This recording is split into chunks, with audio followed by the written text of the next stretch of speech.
do this even more. Like, the roof's gone. It's not gone enough. You're like, wait, what? Oh, shit. All right. What's up, everybody? You gotta unpause this. Well, I mean, we're not watching it yet. Yeah, don't do that. I won't. He won't pay attention I won't otherwise. do He'll just be podcasts. commenting on the movie. I don't know where I put God. the control either. But Do you blame me? oh, here we go. You do it all the time, Mike. Yeah. I do it all the time. You get distracted. You're by just what- mad that I'm stopping it from happening. We have to. Pay attention. Why you don't want to? Anyway, to start this off, like we always start this off with some show promotion. It is going to go up till Monday, probably next week. Yeah, we have a ton of shows. Like tomorrow. What? Tomorrow there's a show. The Golden So, Bell, right? yep, at the Calling Bell. There's a Board Friends joint. It's going to be Top of the World of Temperament. This is their debut show. Please get there early for them. Pound for Pound is debuting as well, with Ennui, Liberate, and Heavy Hex will be headlining that. That's going to be at the Calling Bell in Huntington. Tomorrow, doors are going to be at 6:30, so please be there on time. And it's going to be a sliding scale at the door, so between $10 and $15, whatever you can give.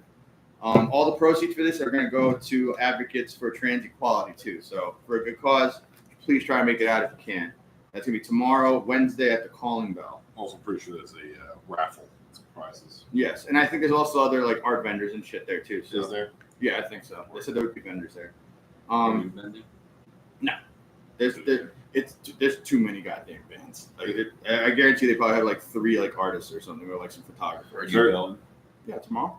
I mean, it's right near where I work, so yeah, it's like down the road. But anyways, and then this Friday we actually got 2 shows. Friday, Cross Line Connect, shout out to Sammy, is going to be at Lucky 13 Saloon BK. Opening this up is going to be Summon the Plague. Shout out to Vinny and the guys from Summon the Plague. Yeah. Punch Your Face. Shout out to Punch Your Face. They fucking killed it last time we saw them. Fish Face, Kuru, our boys in Kuru are going to be there. And, of course, Full Blown Chaos will be headlining that. That's going to be on Friday, August 1st. Doors going to be at 7 p.m. Get there on time. And it's going to be $25 at the door. Nice. And then also, if you can't make it to that, you want something more local, it's going to be a small local show. Like I said, same day, tomorrow, Friday, at Shaker's Pub. It's going to be Dejected. This is their debut show. All Fell Silent, Do Not Enter, and To Each His Own will be headlining that. It's going to be 6 p.m. doors for that. If you get there before 6:30, it's going to be $10. If you get there after, it's going to be $15. So try and get there on time if you're going to try and make that, and then support the local young bloods. Oh, there she comes. And she's not even standing with us. Right? You're going to be here. At least be over here. Yeah, go over there. Sit on Oscar. Go over there. Sit on Oscar. What's this? Sit on Are Oscar. you just pointing at the table? No way. Are you just pointing at the table? I love how you're still trying to keep up the charade. Like if I said anything, it would blow it for her. Yeah. Don't say anything. She knows. She knows what we're saying. But anyways, yeah. So that's gonna be tomorrow, and then the next day, Saturday, August 2nd, Miles to Go presents at AMH. Evil Ways would be opening this. Ferment, No Guard, NYC Shootout, co-headlining. Shout out to Morty. And Show Me the Body will be headlining that. So it's a pretty weird show, but it's going to be very entertaining. That's going to be on Saturday, and that's at 7. The doors for that. It didn't say a price on the flyer, so I guess just check online for ticket info. I guess I'm going to guess it maybe $25. This might be back from Brooklyn, but Oh, okay. What do you want to book for? Dana show? yeah. All right. What's it called? And then on Monday, August 4th, Miles to Go at AMH again is going to be Lion's Den. This is their debut. Well, actually, their full debut. We actually kind of got a little glimpse of them at the last show. Schitt's Creek, Field Division. God damn, Dylan. I'm really happy this fan is blowing. Oh, Jesus Christ, Dylan. Oh man, that was That was rough. all coconut goodness. Coconut. That's what that is. Like a weird hot dog. It's kind of I was like a fruity hot dog I vibe. did eat a lot of chicken nuggets And so how does it equal coconut hot dog? I don't know. with buffalo sauce and French fries And somehow that and smells like chocolate coconut. chip cookies It's disgusting. and a Jesus. strawberry milkshake. Did you eat at Friendly's? Like, what the fuck are you doing? McDonald's. Oh, Jesus Christ. So that was Oh, let's go for the greasiest ones that possible. was $35. 21. Oh, It's insane how much Yeah, money. it is. It Because is when I insane. used to work there, Way back in the day. 20 years ago. Hey, man, at least you're not working there still. You went there with $7. $5. Yeah, you Oh, yo, Like minimum a wage whole is ass $7. meal. Oh, my God. Jesus, dude. And you would get the McDonald's for free. Apparently now you don't even get that anymore. What you call it? But When I anyways. started, minimum wage was like $5.45. Jesus. That's insane. My God, we're fucking cool. Anyways, so this is Monday, August 4th. Like I was saying before, miles to go at AMH. Lions Den, Schitt's Creek, Field of Vision, Sinister Feeling, and The Road will be headlining that. I'm pretty sure we saw them before. Shout out to Charlie. That's cool.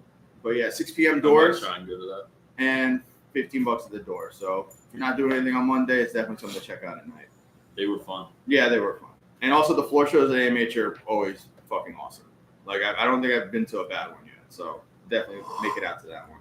And Mike, if you could actually get the info for the other one, Do it. you say it. Oh, Say it's hard to read how it goes. This way. fucking say. I don't actually know who's headlining. Oh my God, just give me that. Probably. So the last one we're going to advertise is August 9th. This is going to be a Massapequa VFW hall.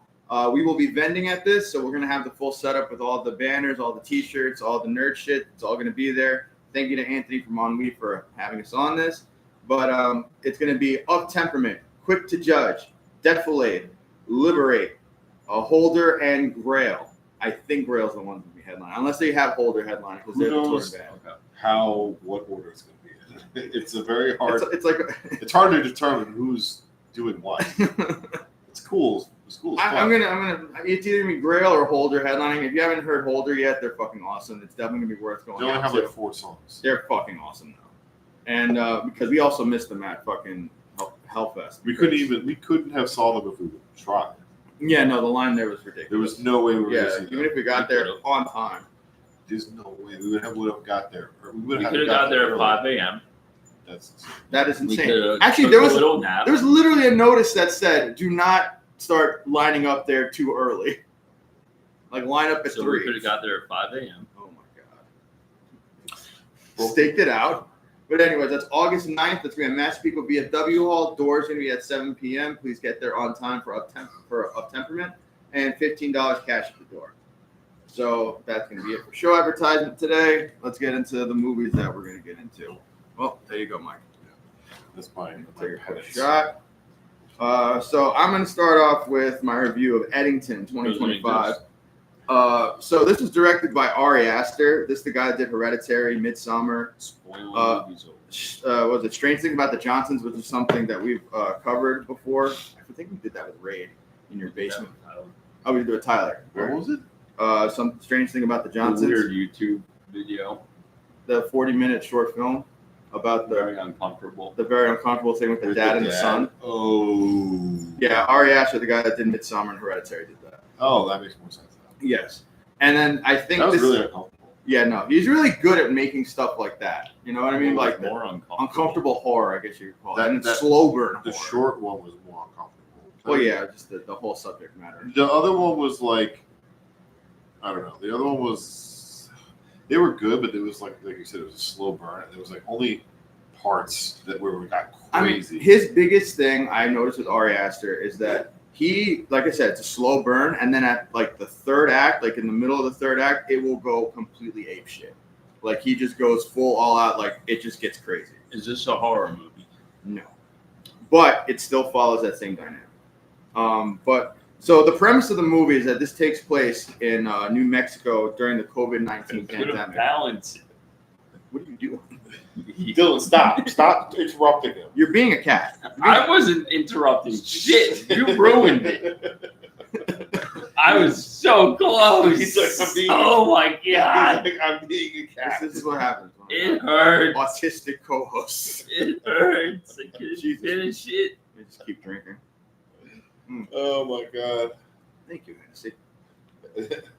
Wow. But as I was saying, this takes place during the COVID-19 pandemic in 2020. This is in New Mexico. This is about this guy that starts running up against this mayor that he has a personal and social problem with.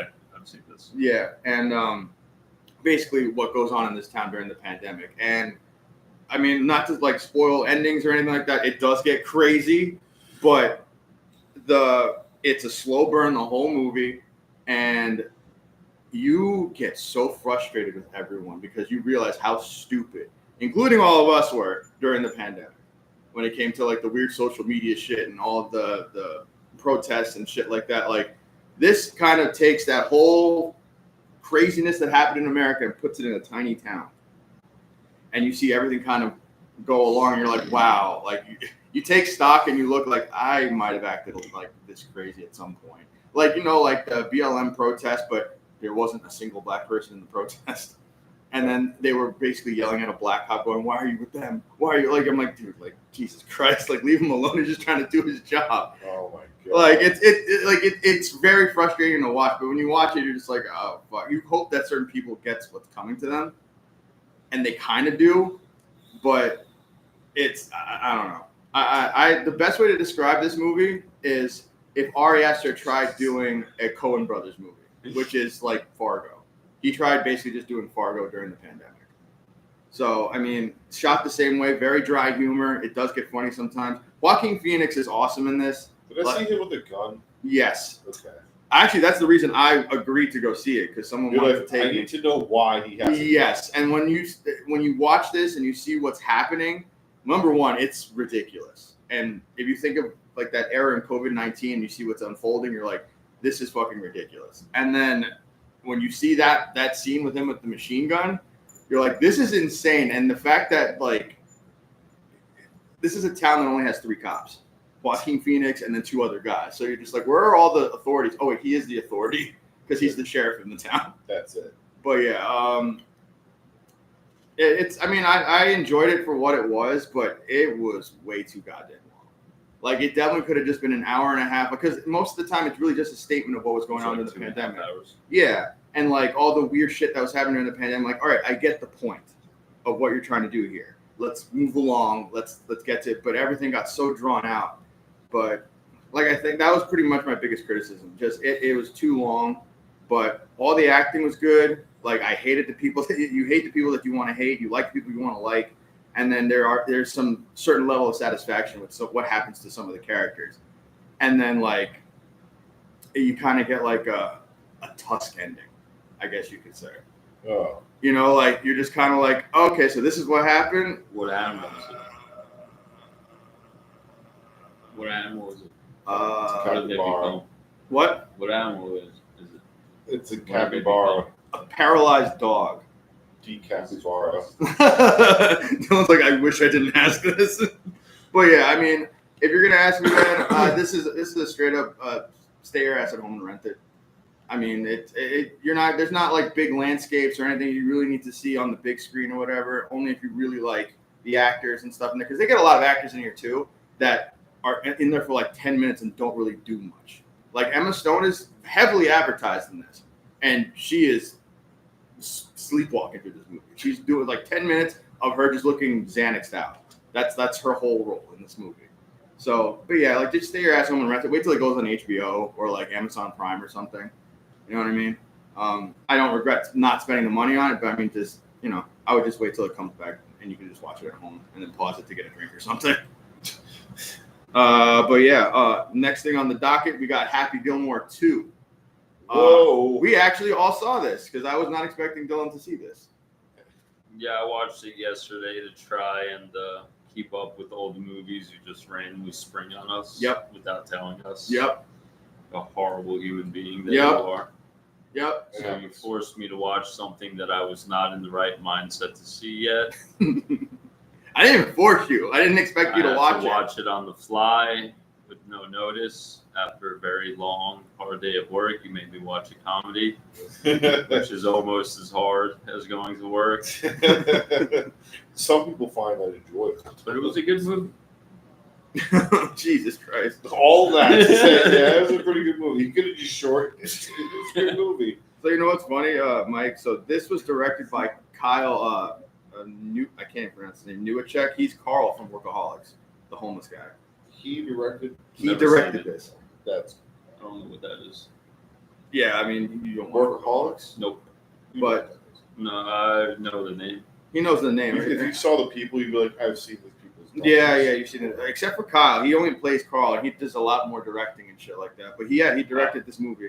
Carl is good though. Carl is funny. And then and written by Adam Sandler and Tim Hurley, who apparently did all of Adam Sandler's movies. But yeah, I mean, it's a quintessential sequel. He comes back out of retirement for some reason, and just it kind of does everything that you would expect in like a sequel like this, where there is another evil element. They bring back an old evil character that you team up with later in the movie. I got like Little Nicky vibes. I was gonna say it was a little bit of Little Nicky, but it's also a mixture of just like Adam Sandler's later films because there's like a lot of ridiculous stuff that happens. Yeah, like Ari Aster, the third act in this went fucking stupid.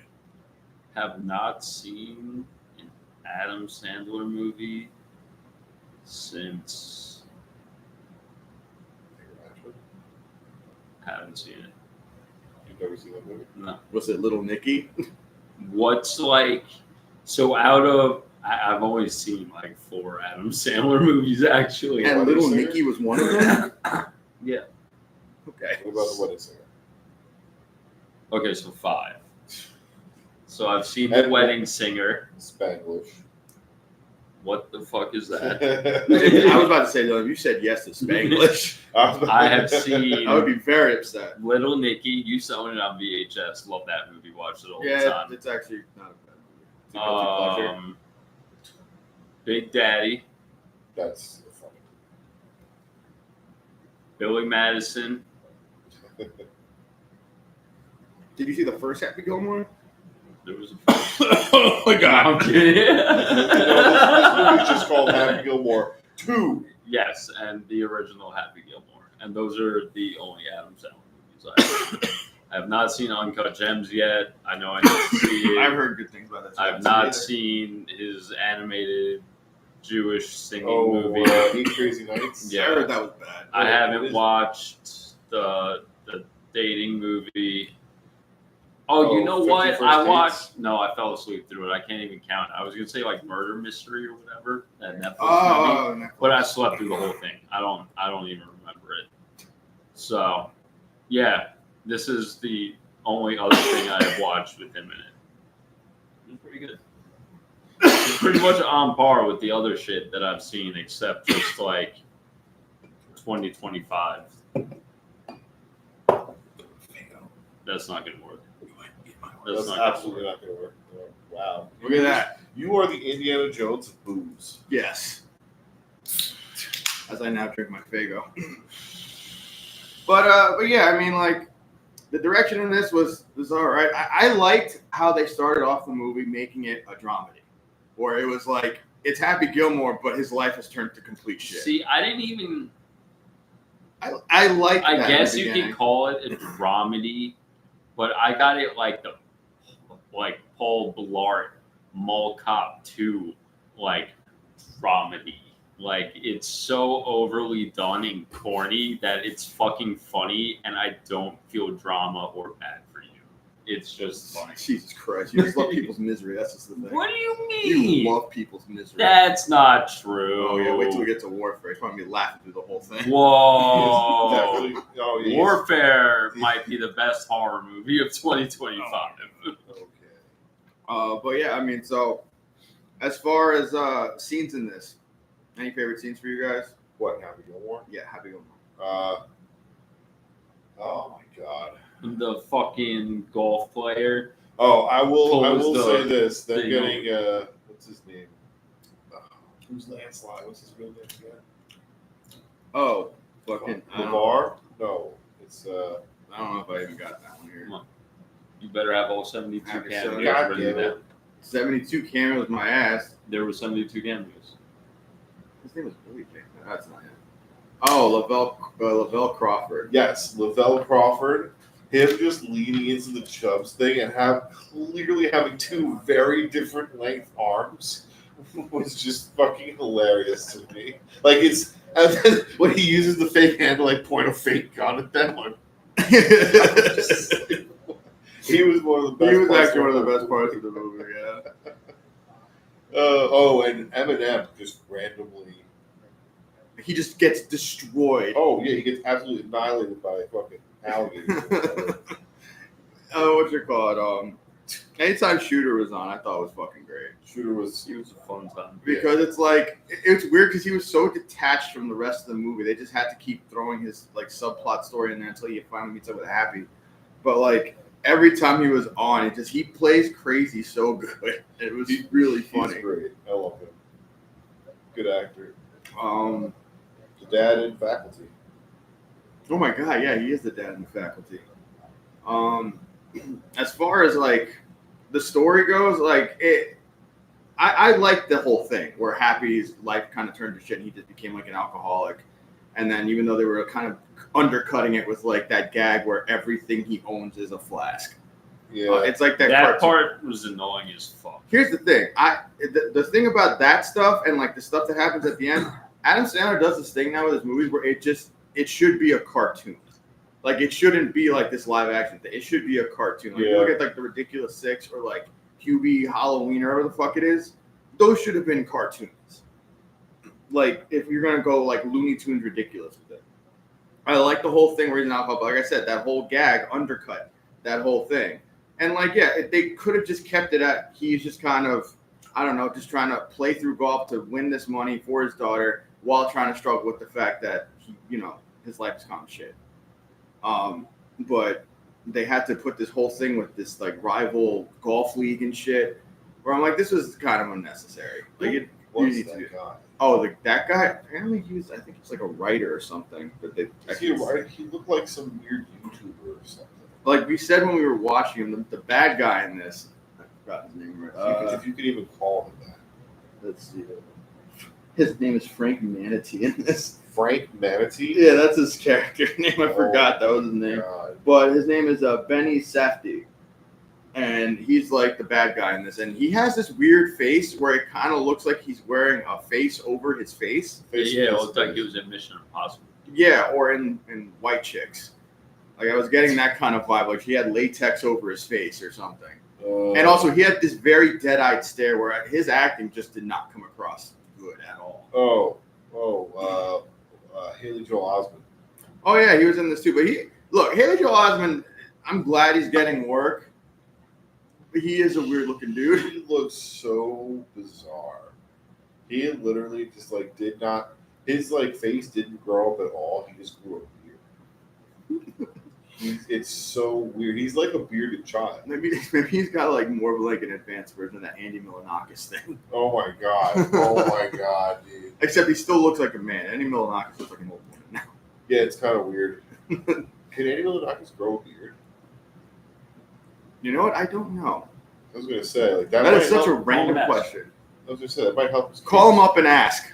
Do you have Andy Milonakis' number? No, but we can get it. Reddit.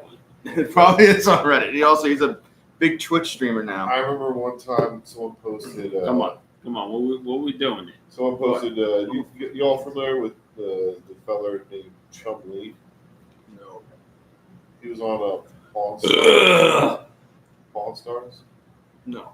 He was one of the idiots that helped them run things. And someone just posted his number. And I was like, there's no way this is really his number. And I called it, and it was him.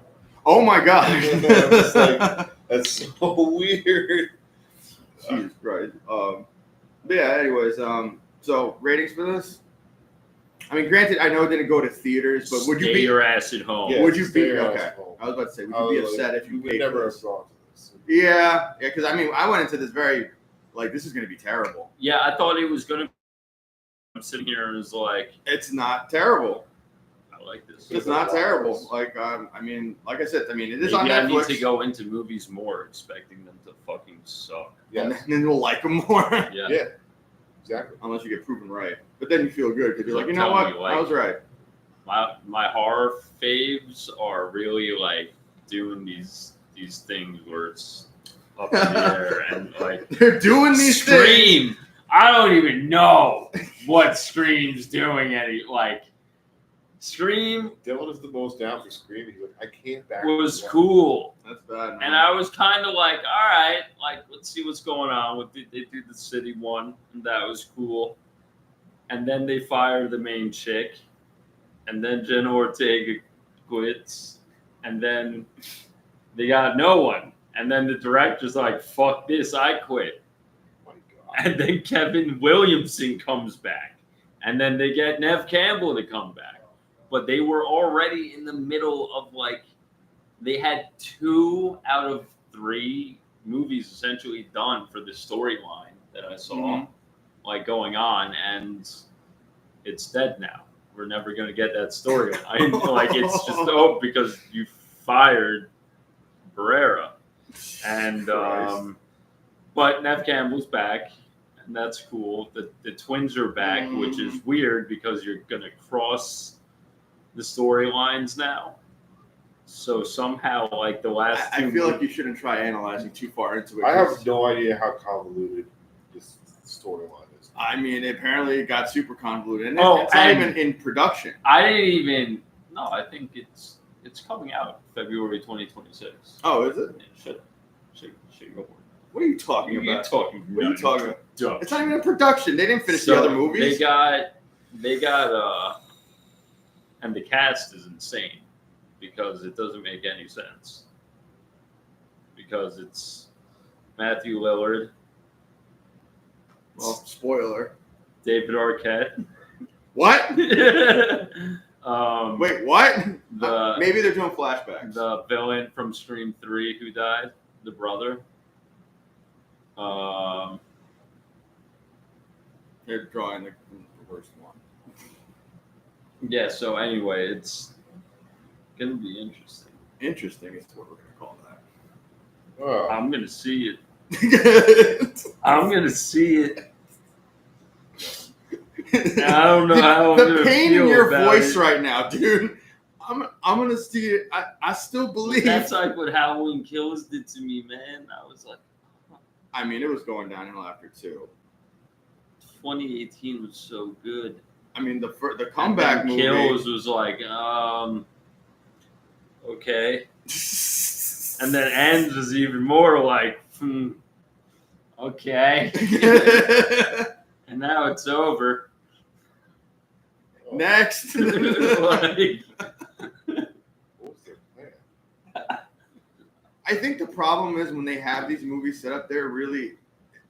No, I mean, for Scream, it sounds like they had it set up beforehand. They just ruined things. I was completely fine with how like Scream was going. It's just like, it's the behind the scenes that has me like really nervous now with like everything that's happened to get us to where we're at now for this movie coming out. Funding. That's where I'm like, the fuck you gonna do? Because initially, like Nev Campbell wasn't coming back because you didn't give her enough money. So then you had to probably write a whole script without her. And then you fucking fired your main character. And then her sister quit. Not in real life, but yeah. But it's like, yeah, the whole. Yeah, so where do we go? It's like, where do we go from here? Yeah, that's like, what are we supposed to do now? Anyway, I don't know. They might derail. What you call it? Far. What you call it? So let's get into what? Warfare. I mean, listen, we didn't have like a whole lot on the docket today, so whatever. Like you two supposed got me. I got so mad for a second. I was like, what? Fucking confused as fuck, and then I'm like, it's your fault, motherfucker. There's one of these guys. When I said it with the mustache, there's one of these guys with the mustache that reminds me of someone from shows. I can't think of their name. Which mustache guy? That's exactly what I said. It doesn't really narrow it down. I'll point him out. Anyways, so we're going to be talking about Warfare 2025, written and directed by Ray Mendoza, and coming back to the podcast, Alex Garland. Woo! And he also did Civil War. He did, and then literally at the premiere, so I think at the premiere of Cannes in Civil War, he literally left and started doing the pre-production for this with Ray Mendoza. Because Ray Mendoza was actually one of the consultants he had for Civil War. And then he said that he wanted to do a film that accurately depicted what warfare is actually like. And he said that this guy was like, hey, do you have any stories that you want to like make into a movie? And then he described this incident. So this takes place in 2006. This is right after the Battle of Ramadi in Iraq, which was, I guess, the second bloodiest war next to Fallujah, or next bloodiest battle next to Fallujah. And this is about these guys are Navy SEALs, right? And they're trying to support a Marine Corps operation that's going on in the area. And they're really just kind of observing and reporting and then just getting ready to like throw down whenever shit kicks off. I mean, I actually didn't realize that Alex Garland did this until I saw the credit in the film. And the thing that's actually crazy about this movie too, apparently, I mean, you probably know them, but this is in real time. Like as soon as you see the title Warfare, however long we're watching them do this, that's how long the incident was. Yeah. Well, it's also so it's apparently the whole story is from all of their point of views, Mhm. like these soldiers, and only their point of views. Like I don't think. I mean, I feel like there's always some sort of movie interpretation or Mhm. something, but apparently it's just from their point of views, and that's how this entire movie was written.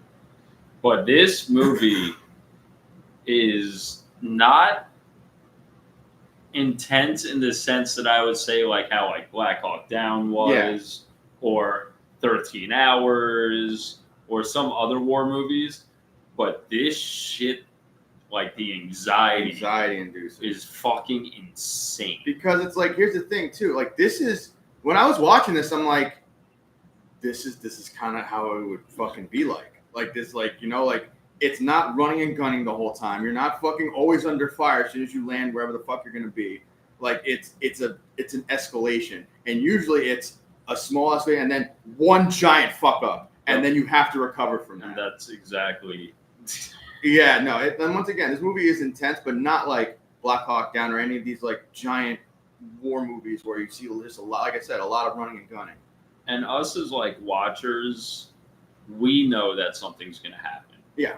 Like we're expecting something to happen. So like when they're getting these radio calls in, that because they're an outpost and they're like watching this area along with like I think 3 other outposts or something. Yeah, it's like 3 or 4 other outposts. And then they're getting all these radio calls. Hey, backing up. Hey, air support is going to leave because someone else is under attack. Hey, leaving the area. And they're just kind of like looking at each other like everyone just left. And now, like if you're paying attention to the movie, you probably realize, well, fuck. This is like, if this was a horror movie, if this was like, this is when shit is going to hit the fucking fan. This dude, I love how miserable he looked like this whole time, like in this like position. Just showing like how uncomfortable he probably is because he's probably been like posted up like this for like a fucking day now. Yeah, the guy that actually he's playing. So Ray Mendoza actually made this movie for him, in his honor, just because of what happened. Yeah. And shit. But the actor that played him, man, Cosmo Jarvis. He fucking nailed it. Like Dylan was saying, man, like just especially when you see him get up and he's like trying to adjust his eyes and like move his body so he's not like stuck in a crouch position and shit. Because it's like he must have been staring.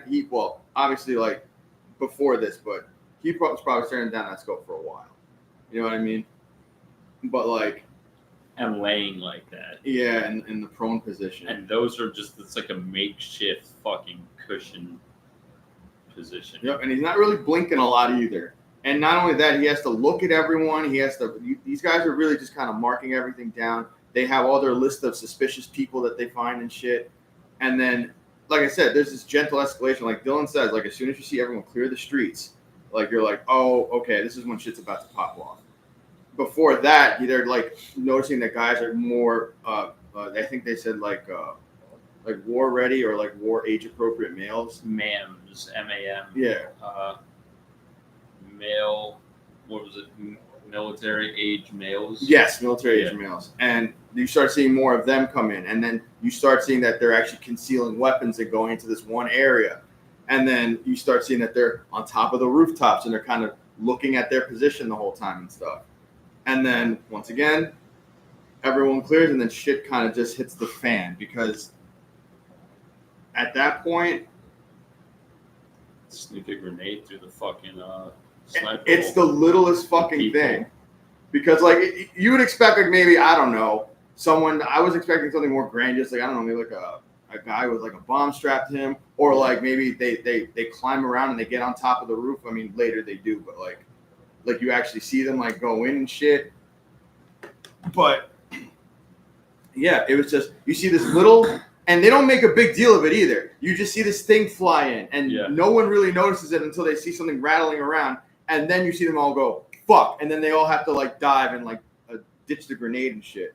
And I guess maybe like I mean, here's the thing: the grenades that I threw, that I feel would have killed everyone in that room.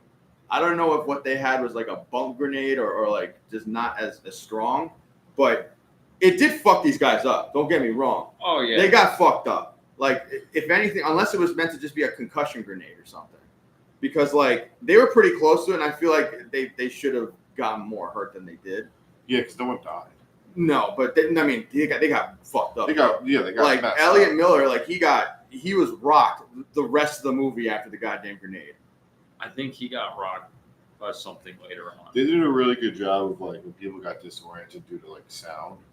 Yeah. Oh yeah, they did a really good job with like that piercing sound. Like I kind of wish I saw this in theaters. Oh, because the sound. Because it would have been just like Civil War. I was about to say like Civil the War. Sound quality, the effects.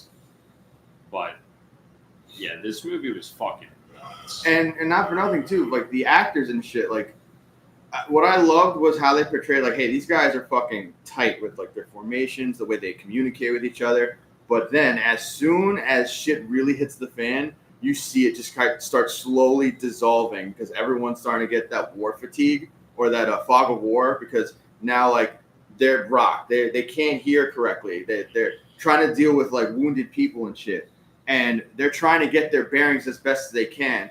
And they do exactly what I would expect everyone in the military to. We have to get the fuck out of here. Yeah. And then they try their best to call like the higher ups for evacuation. You know, evacuation isn't going well. There's a lot of red tape. Like we're not coming unless high command tells us that we can go down. You know what I mean? Like you get stuck with all of these things, man. And it literally kicks off I think like what you call it, the grenade. So they call for a casevac, and then what happens is as they get out to the casevac, then they land on an IED, and that's when pretty much all hell breaks loose. Because I thought they shot something. One of the soldiers stepped on an IED, I think, when they went out there, and that's like the evac truck probably stopped right in front of it. Just where when they came out, they triggered it, or someone set up like a claymore or something for when they came out. But yeah, explain the damage done. Pretty sure that's what happened, or maybe it was like an RPG that was shot at like an angle and they just waited. I'm pretty sure. From what I read and stuff, I think it's meant to be an IED. Yeah. I think you're right. I think one of the soldiers triggered it, or maybe the thing came by and as it rolled in, it triggered it. But yeah, after that, pretty much everything goes completely downhill for these guys. Like you were saying before, the sound quality in this, because once the IED goes off, you hear what they hear. It's like it's muffled. They can barely like hear each other. Like, and not for nothing too, it's all dark and cloudy because it kicked up all the sand, all the debris and shit.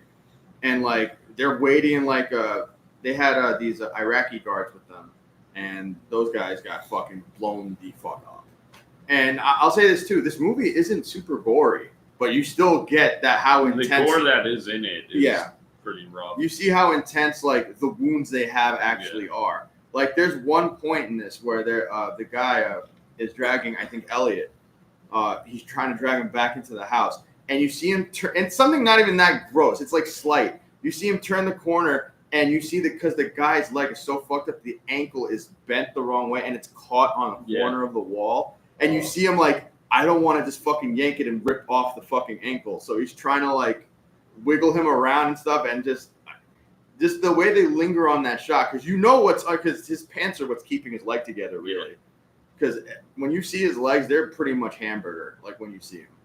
Like it's pretty rough. But yeah, like.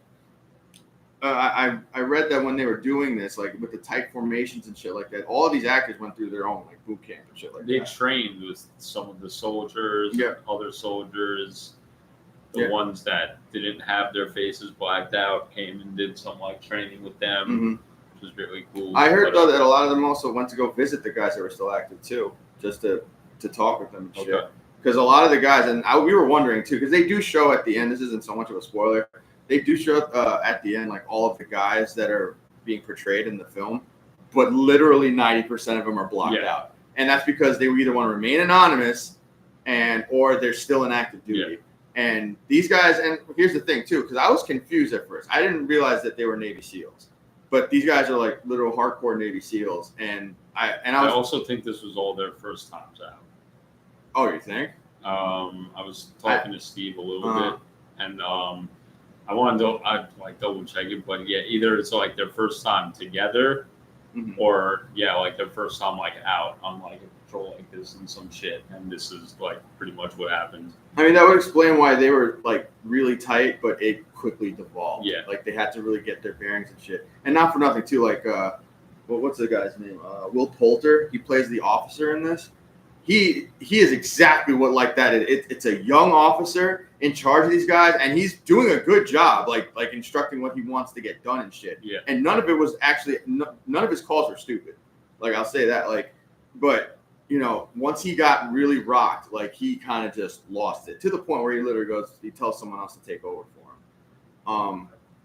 But yeah, man, like they were also instructed by Alex Garland and Ray Mendoza to pretty much always cohabitate with each other. Like even when they were together, they weren't like method acting, but like they would have to like clear with like Will, since he was the officer in the movie, like even just to go to the bathroom and shit. Like, can I go to the bathroom? Yeah, you know what I mean? They tried to really put that bond in. But I mean, getting into like some of the others. So, favorite scene for you guys? Or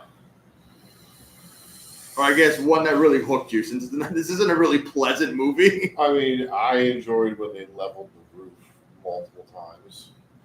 Oh my god, that was absurd. They were like, we need to show a horse. Like, oh, bet.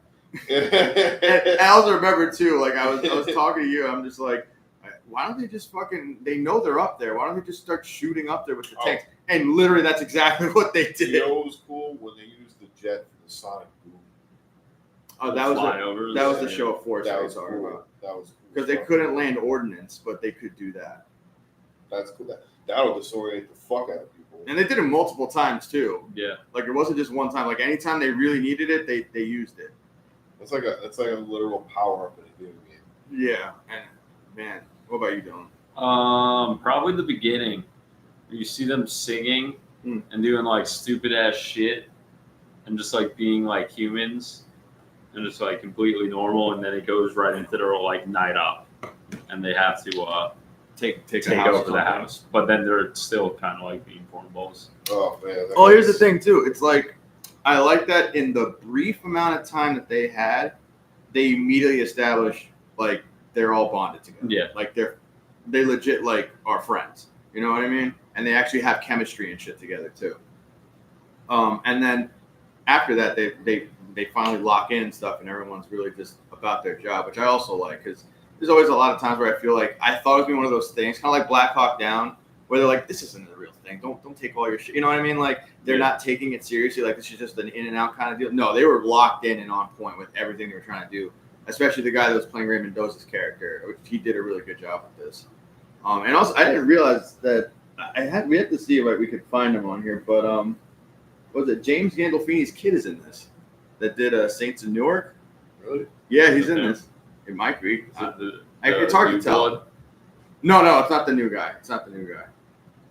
Which, also, by the way, good job on that guy, the Saw Gunner. That he they still said did his shit. He still did his shit, but you see him like, I just want to go home. I just want to go home. Like, but yeah, man, everyone really like locked in as actors in this. There was no one that really did a shitty job as an actor. There are so many times where I'm just like, there's always that one guy that does this and he did this. You know what I mean? There's certain tropes if you're in the military, you kind of just like pick out that these guys are like, there's that one guy that was always just standing around that wasn't doing shit. And they're like, what are you doing? Go up there and do something. And then, but yeah, man. And also, I was bringing this up before. Like, I was wondering why they all had different camo. like some were wearing, most of them were wearing Army digis, but then there was like one Marine with them, but apparently Navy SEALs, so they don't stick out too much. They will use other like camis and stuff. So if it's mostly Army there, they're gonna use the Army digis and stuff. Interesting. So I was wondering that. That's why I didn't realize they were Navy SEALs at first. I'm like, is this Army, like scout snipers? Like, what the fuck is this? But yeah, man. And the worst part about this is, so the guy that number one got injured the first time for the Kazakhstan, and then gets re-injured again when he's about to get picked up, Elliot, he was their corpsman. He was their doctor. And I'm just like, oh, fuck. Because me and Mike were talking, like, why are these guys screaming? Why don't they have their morphine? I'm like, they don't give us morphine in our fucking IFACs. And the reason he had that stuff is because he's the fucking corpsman. That's why he had all the morphine. Oh, I like the idiot the idiot who like accidentally injected himself in the finger. Yeah. And you know what? That is such a real thing where I'm like, that's exactly what would happen. That guy, the only other thing I've seen him in was the new Daredevil season. He plays like Fisk's new like political agenda. That actually might be James Gandolfini's kid. Okay. Yeah, I think that's. But he like actually did a good job in this too, because like seeing him in there, being like this kind of like chubby, dorky, like political, like suit wearing type guy, and then seeing him be like the kind of complete opposite was pretty cool. The other guy that gets injured, Sam. The guy plays Eddie in Stranger Things. Great job in this too, man. Like, all the actors showed up, and you could tell that they really kind of like took to heart and revered like the story that they were telling and shit. Will Poulter like said like, yeah, no, this was like this like was very transformative for me. Like, I would absolutely love to do more military stuff. Like, but that is him. That's him from Saints of Newark. But yeah, man, like I said, as far as the effects in this too, Alex Garland knows how to do sound, man. Like you were saying, like he knows how to really work with sound. He knows how to work with the little bit that he has, because this is essentially a bottle film. It takes place in one spot. They're not moving around a lot. Like you'll see some shots from the street, but like otherwise, it's all in this house the entire time. But number one, like the gore too in this, it was done. It's weird to say, but it was done very tastefully. Like it wasn't too much, but it was enough for you to be like, oh fuck. Yeah. Yeah, that dude's legs are pretty. Oh, and they're putting the tourniquet on him. You're just like, oh, you have massive lacerations on your legs, all over them. And you know what's fucked up too? Like the thing that they landed on had phosphorus in it. So apparently, it was like burning still. Yeah, it was inside them burning, and apparently, in real life when it happened, they took it out maybe like 2 days later, and it was just still in them. And like, dude, it's horrific. Like, and here's the thing: this is just supposed to be like one small incident, and if it's playing in real time, this all takes place in a matter of an hour and 20 minutes, which is fucking insane. Like, even if you exaggerate it and it was only like a 2 hour ordeal, that's the longest 2 hours these guys probably ever had in their entire lives. You know what I mean? Like actually, I'm actually surprised that none of them like threw up or anything. But I guess at this point, some of them already vetted a little bit. There was a couple of people that looked like they were about to. Yeah. It's crazy how much he looks like James Gandolfini. Yeah. As soon as you said that. Yeah, that's him. But yeah, no bullshit on those scissors not cut through those EMT shears. I mean, if they're like, if he's panicking and they're wet and soaking, it can kind of cut. Like, true. Get stuck in between. I mean, I've seen those things cut through pennies. Man. Like when they were trying to apply the tourniquet, like the blood was so slippery, you couldn't get it on, and also the guy was going through like fog of war shit too. Oh, he was all messed up. And also, can we talk about how bad we feel for this family whose house got taken over? And it's like two families in the house. Like there's no negotiation, no like, hey, we're going to use your house. No, they come in the middle of the night, get him out of bed, put him in a room. They find this is ours now. This is ours now. Like, and also they find out there's a second floor and a second apartment because they see it's walled off. They breach through it with a sledgehammer, waking these people up, scaring them half to death, and then literally they're stuck in this room. At least before this, it had to have been at least 6 hours, like, you know, because this was the middle of the night. Yeah. And I'm pretty sure this takes place a little bit more in the afternoon. But, like, and they were stuck in this room the whole. And not only that, they're just trapped in this room, listening to all this shit happening in their house, outside their house. They're probably like scared to death that like, what if they what you call it, their neighbors and shit come in and just start shooting everyone. You know what I mean? This family goes through it, and then when it's all over, they just fucking leave, and they just leave them. Their house is destroyed, and there's like, oh, I like the guy that comes out of the room. He's like, What the fuck? He's like, you fucking kidding me? I know it's not like supposed to be funny, but literally it's one of the, it's like a meme. Like, yeah, he comes out. He's like, are you fucking kidding me? Like, there's blood on the floor. The second floor is gone. Yeah, but if you notice in the street, you saw the phosphorus still burning. Yeah, and look, I remember Will Poulter going like, he's trying to. I mean, he's fucking rocked at this point. I'm pretty sure he gets like a brain bleed or something because like he was like concussed like a motherfucker after the phosphorus thing, and like he goes, I don't know. Look for the blood in the smoke, and that's how he was able to get the position and shit. But yeah, dude. Honestly, it is a great movie. Like I really didn't have a lot of complaints about it. Like it ran just the right amount of time. It was just the right amount of gruesome. It was very realistic in terms of war and stuff like that. Like Alex Garland did a fucking good job, and you know, straight up Ray Mendoza too. He's more of a consultant. This is his first time directing, and there was actually some parts they said that he started getting PTSD flashbacks because literally he's watching it happen in front of him again. Like the part where he's dragging Elliot into the that he said, yeah, he apparently he had to leave and Alex Garland had to do the directing for that scene. But yeah, but any favorite characters for you guys? Is that Ray Mendoza, the one who dragged him in? Yeah, the one who got stuck in the Casvet on the way Yes, out? yes. Yeah, I liked him. Yeah, I liked how he kind of like, I don't want to say like fatal, actually right here. Like he was kind of like fading in and out, but like still kind of he's trying. Kept it together as much as he could to like hold everyone else. Yeah. I don't know if I have a favorite character.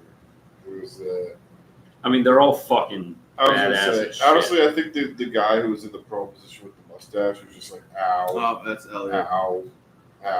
Like he's the most relatable. Just like everyone here would be like, he just wakes up, he's like, give me my morphine. Yeah, he's like, get my morphine. And everyone's like, oh yeah, there's morphine. Like and then Sam goes, I need another one. Like, I can't give you another one. I need another one, man. Oh Jesus. I don't know. That was so intense. And also just everyone going off on the radios and shit, man. I think favorite character for me, I liked Sam, the guy that plays Eddie from Stranger Things. You know, before he got injured, he was just a screaming mess. After that, I mean, also, God, what's that guy's name? He was the guy that took over. Oh, right there. He plays Jake, but it's Charles Melton. He's the officer that comes in later, the second platoon, to help him out and get him out. I like how he came in. He completely took over. And there's like a scene where he's trying to get information from Will Poulter's character. Yeah. And like, he's like, wait, what? And he's like, oh, okay, hold on. And he's like, just trying to get his bearings. Like, all right, I'm trying to run like pretty much 2 platoons and 1 platoon is completely fucked up right now. And I have to fucking work with them. And I liked his character a lot because he held it together. He got him out. Like he essentially got them out, you know. One character that pissed me off in the second platoon, there was that one guy, that fucking the motard that comes in, just walking on these. You're fine. You're good, man. Let's go. And he starts punching his chest. And like, dude, he is literally like dying in front of us. Like, fucking chill. Like Ray goes like, yo, stop what the fuck you're doing right now. Like, he doesn't need this. But I'm like, dude, like, there's always that one guy that's like that. Like, dude, just cut it back a little bit, man. Like, they're literally dying, and you're like stepping on their shit and punching someone. He's all right. Oh my god. It's dude, just shut the fuck up and chill, man. But I mean, as far as ratings go for this movie, man, wish I saw it. Yeah, take my money. It's a take my money movie. Wish I saw it too. Yeah, because like I said, like the sound, really just to hear the sound, because if it's directed the same way like Civil War was, at least with the sound in the theater, It would have been fucking trippy as hell to fucking watch, especially the phosphorus scene where it's all muffled and you can just kind of hear. Because when that goes off, you see people starting to get up. I'm like, oh fuck, who's gonna get clipped? Who's gonna get clipped? And then you start hearing those like the muffled shells going over him and shit. I thought the guy when they threw the grenade in, when he was like caught in the corner, like this dude's about to get just blown to pieces. Yeah. But I'm like, I cannot believe none of you just got shot. That was crazy. They left that room. That room was getting peppered all over. And you're just like, how did none of you? There was 4 of you. I mean, it's also, super lucky, man. And also, like, I feel bad for the guys in the phosphorus blast too, because apparently just the vapor from that shit. That's why, like, Will Poulter's voice was super hoarse, because it was burning his esophagus. But yeah, man, super intense movie. Definitely take my money. Alex Garland does it again, man. Like, he does a really good job with this. And yeah, man. Unless you guys want to add anything else, I think that's it for us. No, That's it. That's it. Yeah, it's fucking great movie. I wish I saw it in theaters. It's definitely worth a rent. If you're on Amazon and shit, and we had to rent it. Down. Yeah, put the money down. It's worth it, especially if you like war movies and you want to see something that's as closest to the real thing as you can for just like a small, like, I don't want to say like slice of life, but like a small, just one little incident that happened during one major war. It's definitely worth the watch. But yeah. So yeah, that's gonna be it from us. For anyone that's watching this or that watches this later, come to our shows. You know, the bottom line.